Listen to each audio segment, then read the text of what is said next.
এই যে আজকে আমাদের বাড়িতে সিঁড়ির রেলিং হচ্ছে। আর দেখতে পাচ্ছ অবস্থাটা একদম খুবই খুবই খারাপ, খুবই খারাপ। আমার রাত তুই মাখ না, ও কখন ঘরে যাবে ছটফট ছটফট করছে। বাবা এতক্ষণ আমরা নিচেতে বসেছিলাম বন্ধুরা। তো এই যে সিঁড়ি এখন আমাদের ছোট হয়ে গেল, সিঁড়ি রেলিং হচ্ছে। যত অল্প খরচে করা যায় সেই চেষ্টাই করছি, কারণ টাকা পয়সা নেই। সামনে মেলা, নিচেই বসেছিলাম প্রায় 2 ঘন্টা 3 ঘন্টা নিচেই বসে আছি।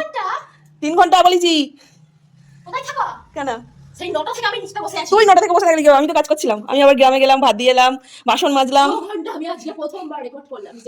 বাবালি, এখনো স্নান টান হয়নি। আর আমি আর আমি এখন স্নান করবো না, কারণ হচ্ছে আমাকে এগুলো পরিষ্কার করতে হবে, এখনো কাজ বাকি আছে। আমি আজকে স্নান করবো না, কারণ হচ্ছে বললাম, কারণ এই যে এগুলো পরিষ্কার করতে হবে, এখন রাত 12টাও বাজতে পারে। তো চলো এখন, হ্যাঁ এটা যদি করতে করতে দেখ সন্ধ্যা হয়ে যায়, তো দেখ এটা পরিষ্কার করতে করতে এগুলো যদি সন্ধ্যা পরিষ্কার হোক, মাথা খারাপ হয়ে গেছে, এগুলো করতে করতে যদি সন্ধ্যা হয়ে যায়, তখন তো আমার পরিষ্কার করতে করতে রাত 12টা বাজবে বলো। তো আজকে আমার হচ্ছে এই পরিস্থিতি। ওগুলো রে ওই কাঠ ছিল বোধহয়, যাই হোক ওদের লাগবে না তাই। হ্যাঁ এইখানটা দিয়ে আমাদের এখন ঢুকতে হবে, খুব ব্যাপার আসলে। এই যে ভালো হয়েছে, এই যে যন্ত্রপাতি হ্যাঁ এখনো কাজ বাকি আছে রে, করবে এসে। হ্যাঁ এখনো কাজ বাকি আছে, এসে দিয়ে করবে। ওখানেও বসবে, পাইপ বসবে একটা। লোকগুলোর মাথা খারাপ। আবার কোথায় যাচ্ছিস? কারেন্ট আছে রে, মেয়েটার বড্ড সাহস।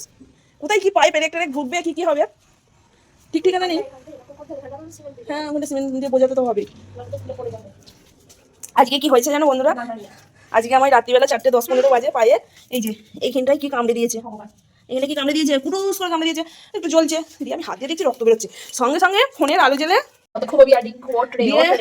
দিয়ে হাত দিয়ে দেখছি না রক্ত বেরোচ্ছে জানো। তো আমি বলছি যা কামড়িছিস, যদি ভগবান তুলে নেয়, মৃত্যুটা দিয়ে দেয়, খুবই মঙ্গলের কথা। তো যাই হোক, আমি কোনো ব্যাপার নয়, অনেকক্ষণ ধরে ফোনের আলোটা জ্বেলে রেখে দিলাম। 4টে তখন 15-20 বাজে, ফোনের আলোটা জ্বেলে রেখে দিলাম।